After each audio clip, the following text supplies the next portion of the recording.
Dan value cerita itu tourism, ya kan?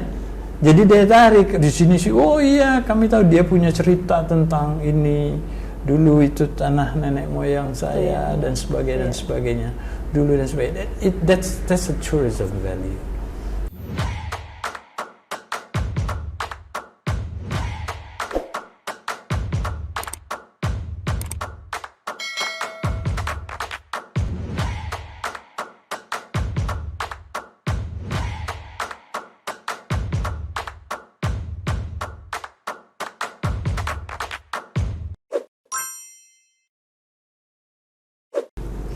Gitu Mbak Dinda.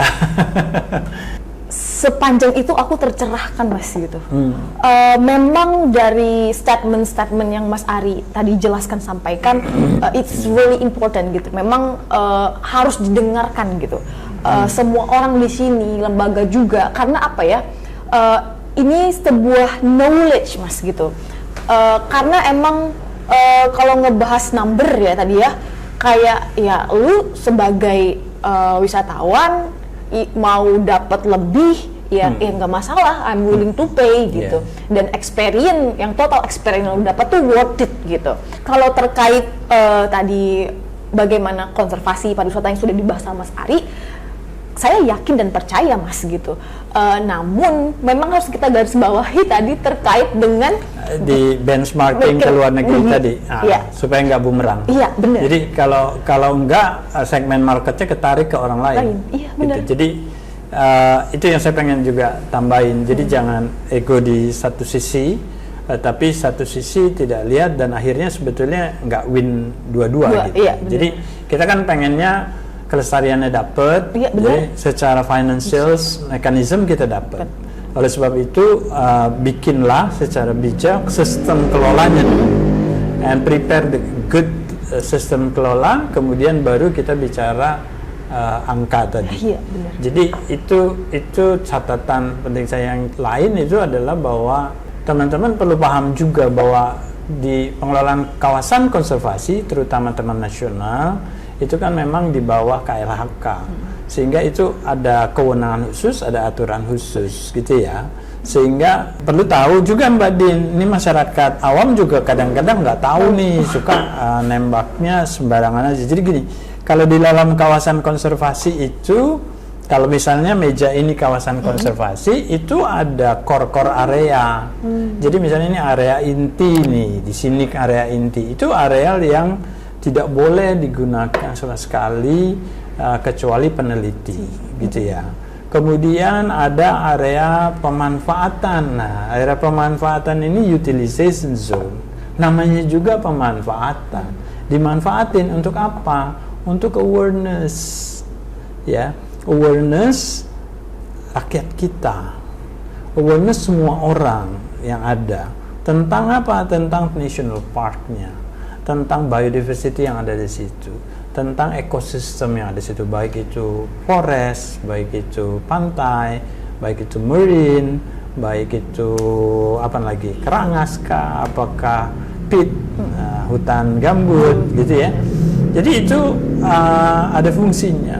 Ada wilderness zone namanya. Wilderness zone itu hanya boleh untuk penelitian. Semua kawasan konservasi di Indonesia kecuali cagar alam itu ada untuk pemanfaatannya. Jadi misalnya ada taman wisata alam, nah itu persis sudah. Tapi walaupun di kawasan pemanfaatan, katakan ini kawasan pemanfaatannya, ini masih ada persentase lagi, ya, berapa persen untuk yang boleh digunakan. Terus ada lagi di dalamnya kawasan pariwisata ini boleh ada aturannya, ada investasi masuk di situ, investor masuk di situ boleh, tapi di kawasan pemanfaatan di Komodo pun ada beberapa setahu saya yang sudah mendapatkan konsesi di sana misalnya. Jadi itu boleh banget. Tetapi ini kan dibatasi juga dengan aturan-aturan bagaimana ngelibatin masyarakat, gimana ngejaga si forestnya atau menjaga si satwanya gitu ya. Dia nih yang ada di dalam ini harus berkonsep eko tadi. Hanya memang di dalam kita saat ini kalau Kementerian KLHK itu undang-undangnya Undang-Undang tahun 90 ya, 590 itu masih belum mengadopsi istilah ekoturism, Mbak Din. Masih wisata alam. Jadi kadang itu, kalau saya sih mumpung di channel kita nih, saya suka pengen bilang ya harusnya bisa lah dengan permen dibikinlah bahwa ini loh konsepnya ekoturism gitu. Walaupun saya lihat teman-teman di TN banyak menggunakan terminologi itu, tetapi prinsip kan harus lakukan jelas. Jadi karena untuk mengelola satwa liar di kawasan konservasi yang dihubungkan dengan pariwisata, ini harus hati-hati supaya tidak menurunkan populasi, tidak tetap merawat dia gitu. Tetapi yang namanya kawasan pemanfaatan tadi, ini kacamata saya lagi. Kalau saya bilang ya, kalau saya belajar dari teman nasional lain di luar misalnya, dia try to optimize, mengoptimalkan, memanfaatkannya untuk apa? Mekanisme pembiayaan membantu yang di inti tadi, membantu yang di wilderness tadi. Jadi persoalan di seluruh meja ya, kawasan konservasi ini bisa terbantukan dari situ. Karena di kawasan konservasi itu Mbak Din, itu kalau hutan misalnya atau mangrove atau hutan itu masih murni, banyak value-nya. Value finansialnya bisa dari karbon saja. Iya. Ya kan? You save, kamu bisa hitung itu sebagai karbon. Ada value-nya itu. Kamu bisa value of biodiversity itu sendiri. Biodiversity kita ini value-nya wah tinggi sekali. Coba buat apa kira-kira nilai value biodiversity? Misalnya ambil satu primata gitu. Apa saja value buat tourism? Dilihat kan gitu kan? Ya buat value yang lain. Belum kita ngomong forest misalnya. Nilai forest yang murni itu ratusan kali nilainya dibanding kalau kamu bikin reboisasi forest gitu. Karena value nggak akan tertandingi itu kalau dihitung secara valuation economic, ya nggak tertandingi itu ratusan kali dia. Sehingga nilai hutan itu ya harus you keep sebagai aset gitu. Nah, kalau makin kamu lestarikan, seharusnya kalau kamu kelola dengan baik, akan makin mensejahterakan nilainya. Kalau saya bilang, makin langka dia, di pariwisatanya akan semakin dicari. Jadi, nilai di sini berapapun kamu naikin, ya sebetulnya masih ada pangsa pasarnya. Jadi kayak mobil antik lah. Kalau barang antik atau mobil retro tuh mobil. Kalau saya analogi ini banyak teman-teman ke mobil. Makin tua dia, tapi dia punya uniqueness, dia punya value. Bahkan lebih tinggi kadang-kadang harganya dibanding dengan benda yang baru, kan gitu kan? Jadi yang ini juga begitu sama. Kalau makin dia langka, the only one in the world, kamu harus taruh value yang lain. Sehingga nilai itu tadi nggak bisa cuma di-convert ke situ, tapi kita harus imbangi dengan di tourismnya tadi. Kita udah sama nih, udah ngerti. Terus ada faktor lain yang harus kita. Apa tuh? Awareness. Itu tugas negara. Itu tugas TN. To bring the awareness and to use the utilization zone tadi untuk situ. Oleh sebab itu, dia harus carefully done the system. Karena ada fungsi awareness yang menjadi tugas pokoknya Taman Nasional atau si pengelola heritage tadi. Katakanlah Taman Borobudur itu nggak bisa cuma situnya, dia harus punya tanggung jawab untuk bringing awareness. Dan kalau kita bicara awareness, apakah harus saya bayar mahal untuk bayar awareness? Kan enggak juga. And how you set up a strategy for that? Itu bisa zoning system, bisa plus minus program dan sebagainya, cross subsidy system, banyak sekali. It's a lot of way, banyak cara untuk melakukan itu. Tetapi prinsip berpikirnya dulu yang benar. Terus nanti di compare tuh Mbak Dinda, bisa. Oke, misalnya ambil contoh nih, kita simulasi ya. Ya, boleh. Bayar 3.750.000, ditaruh kuota, gitu ya. Taruh kuota gitu, kalau misalnya the whole ini. Tapi saya lihat terakhir, itu tidak seluruhnya. Saya agak sedikit, oke, saya ngerti lah, ini udah pasti hanya penyampaian informasinya aja yang sekali lagi yang kurang kuat menurut saya. Sehingga kalau kita lihat bahwa Komodo, menurut penelitian terakhir, ini ada penelitian terakhir Sinta 2011 atau 2016 terakhir, itu bahwa sudah membawa peningkatan ekonomi pariwisata di Labuan Bajo, benar nggak? Dan itu kalau nggak salah nih ya angkanya, mohon maaf kalau saya, itu hampir sekitar 468 miliar atau something. Nanti checking itu ada by Sinta. Itu artinya kayak gitu. Jadi konsekuensi logis yang harus kita pikir tadi, ada kuota minimum numbers, berarti tapi high quality, spending more, ya kan?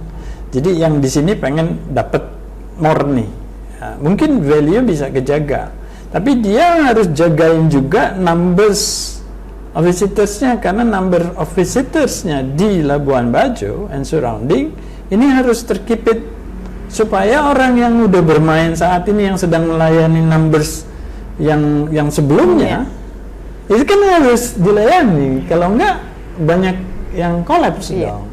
Oleh sebab itu sebetulnya yang sangat wise itu harus mendiskusikan, nggak bisa ngomongin Komodo toh, tapi bagaimana surrounding dibuka, bagaimana membicarakan ini loh alternatifnya. Oh, mulai dari Wirebo, nah ini ada Wirebo sampai ke bawah tuh apa saja, semua itu yang harus dibangun merata, sehingga wisatawan yang numbers tadi yang memang untuk di spread ke daerah itu tetap menghidupi masyarakat kita yang sudah bermain di menjadi pelaku. Karena kalau enggak, yang high tadi kan butuhkan juga high standard quality of competence of orang. Kalau yang kemarin yang ngelayanin cuman agak 3 juta per week gitu, atau berapa 50 ribuan kalau di entrance fee-nya, ini kan harus di-up lagi untuk menjadi standar, dia bisa naik ke sini.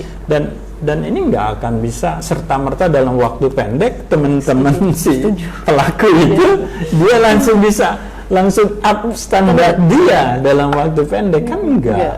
Jadi itu harus ada peta jalan yang sangat cantik pada saat. Jadi saya hanya ingin bilang the huge consequences dari penetapan sebuah harga.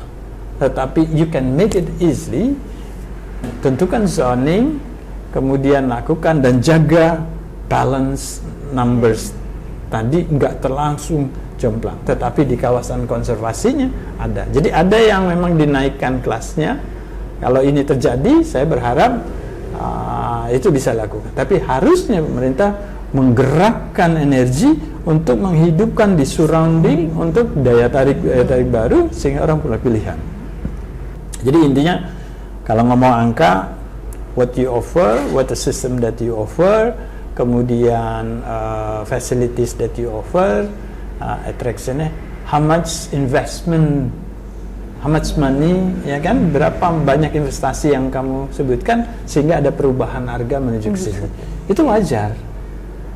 Kan jalan tol juga gitu. Bener, Mas. Karena dibikin jalan tol dengan investasi sekian, hitung-hitung kemampuan masyarakat sekian. Jadi banyak layer factors yang harus dihitung, dan juga impact ke komunitas, ya, impact untuk tidak mematikan juga tour operators yang ada di situ, sehingga itu harus dicari sebuah strategi yang bijak.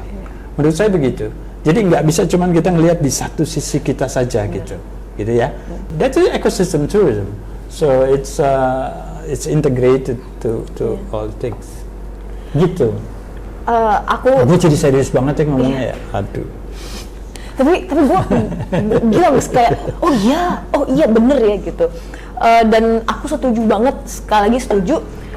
Emang itu takes time ya Mas. Jadi emang nggak langsung bim gitu. Kita kasih kebijakan ini, tetapi wait dulu gitu. Di samping-samping ini gimana? Jadi pada when you push a button, what is the impact? The positively and the negatively. Then you calculate. Kemudian the impact yang saya bilang itu yang paling penting buat tourism adalah competitiveness. Jangan sampai kemudian bumerang diambil marketnya ke lain. Kalau diambil ke daerah Indonesia lain masih oke. Still with us gitu. Tapi kalau kemudian tadi yang saya gambarkan sesederhana itu, take it by other regionals, so we lost. So itu kalkulasinya. Jadi saya lebih cenderung up gradually, ya. Kalau ditanya ke saya dan explain the system. Dikedepankan sistem informasi sistem itu dan transparansi, akuntabilitas dan sebagainya. Ya, benar. Saya kira itu. Jadi jangan kemudian orang bilang nilainya kan banyak sekali, nanti yang dinilai di luar bilang you use the name of conservation. Iya. Untuk naikin itu kan nggak gitu, kita nggak ingin begitu, orang nggak pengen dapat negatif sense dari itu. Dan saya juga nggak merasa saya memberikan negatif, tapi saya hanya merasa memberikan ini loh pemikiran saya. Menurut saya begitu, Mbak Dini. Kalau bahasa anak-anak kekinian tuh kayak wise gitu, lebih bijaksana gitu pada saat kita make decision gitu. Karena itu tadi Mas, kayak ini jurang, ini salah lu, habis semua gitu. Bumerang buat lu. Tapi kalau misalnya in the right way, ini berkah gitu, berkah gitu. How you manage it, gitu. Jadi yang ini harus, dan untuk mempermudah itu sudah bisa jalan sekarang dengan teknologi. Jadi gunakan teknologi. That's it. So how that AM who paid more gitu expensively, saya bisa lihat bahwa memang quality fisiknya berkembang. Dan saya bisa monitor itu bahwa I chip in, kan gitu ya. Ya kan gitu kan. Saya juga berkontribut loh. Oh ya, I paid for that gitu ya. I'm happy, dan saya bisa menceritakan kepada teman saya lain. Hey, worth it to get that. Money is bad, but the experience, but you help the only one satwa liar di dunia. So it's cheap. So bisa jadi murah begitu. Tergantung kacamatanya dan bagaimana kita melihatnya itu. Aku juga pengen ngebahas tentang tadi ekosistem yang Mas Ari sebutin ya. Memang harus balance gitu. Kita harus mengukur positif negatifnya gitu. Saya kira itu gitu. Dan ya ini semoga tercerahkan dan juga bisa membantu ya Mas ya, setidaknya apa yang kita diskusikan dari tadi gitu. I think ini short time tapi gila gitu, kayak blok gitu, dan bakal ini nggak akan, tapi nggak panas kan? Nggak panas tapi ini Mas kayak ngebakar gitu. What's next gitu. Saya masih penasaran bahwa saya pengen lihat itu satu pengelolaan pariwisata di Taman Nasional di Indonesia yang bisa kita banggakan, dan harusnya kita bisa membuat model-model pengelolaan saat ini. Kalau saya sih dreamnya pengen banget dapet bisa lihat model pengelolaan kawasan pariwisata di kawasan Taman Nasional atau di kawasan konservasi yang ideal. Jadi dia pakai sistem dengan teknologi gitu. Indonesia harusnya bisa banget. Kalau once itu jadi, kita bisa easily to gradually replicate to one others. Nanti dengan berbasis ekosistem beda-beda tuh. Misalnya pegunungan gitu, sistem pegunungannya kayak gini gitu dan sebagainya gitu. Jadi kayak itu. Kita juga, aku gitu, Mas Ari dan teman-teman juga ya yang punya attention more lah gitu terhadap konservasi dan pariwisata gitu. Dan emang siapa sih ya Mas nggak mau yang terbaik gitu. Nggak ada yang nggak mau yang pengen dikonservasi tetap, tapi juga dimanfaatkan secara wise, secara lestari. Setuju banget Mas Ari. Dan statementnya nanti gini, jangan sampai nanti keluar lagi dengan value segitu sama aja sama Keminizu. Jadi bahaya itu Mas nantinya kan. Iya, benar. Gitu, apa bedanya Keminizu gitu. Jadi tapi jangan seperti mudah-mudahan nggak begitulah. Kita berharap sebenarnya pemikirannya pasti sama, dengan kita hanya penjelasannya saja yang perlu diperbaiki, dan layer-layer pertimbangannya harus diperbanyak gitu. Dari sisi turismenya harus juga dipertimbangkan. Kalau nggak jeopardizing. Jadi Mas Ari, kapanlah kita main-main ke MPB nih, Magister Pariwisata Berkelanjutan Unpad gitu. Apalagi salam sama Kaprodi sama Bu Epi. Nanti mudah-mudahan saya saya main, kita bikin dong dari situ webinarsnya. Pasti. Jadi mengangkat isu-isu yang kontemporer, isu karbon misalnya, ya kan? Isu bagaimana ya community base, desa wisata itu juga menarik karena itu juga agak berbeda gitu. Jadi itu penting buat diedukasi orang. By the way, Mas Ari, gila sih, sumpah keren banget gitu. Thank you, ya. Keren banget yang awalnya gue pas sekarang gue langsung cakrawala gue kebuka banget. Jadi next time gue bakal terus nih hantui Mas Ari. Mas, kapan kita diskusi? Mas, kapan kita diskusi? Karena we really need it gitu. Iya, sama lah. Saya belum tentu, itu kan kacamata saya. Saya berharap juga banyak kacamata lain, teman-teman yang pasti juga cukup wise. Emang nggak mudah, karena memang antara economy dan ecology, those is important, tetapi itu bisa dibungkus dalam sebuah pendekatan yang sebetulnya win-win. Kuncinya satu, manusia harus berani berkata cukup, sehingga kalau udah mampu berkata cukup, mungkin kita mengukurnya itu untuk keeping on the balance tadi. Luar biasa sekali, gue kasih 2 jempol buat Mas Ari. Buat jempol buat Madinda juga. Thank you guys, thank you banget, bye. Bye-bye, sampai ketemu.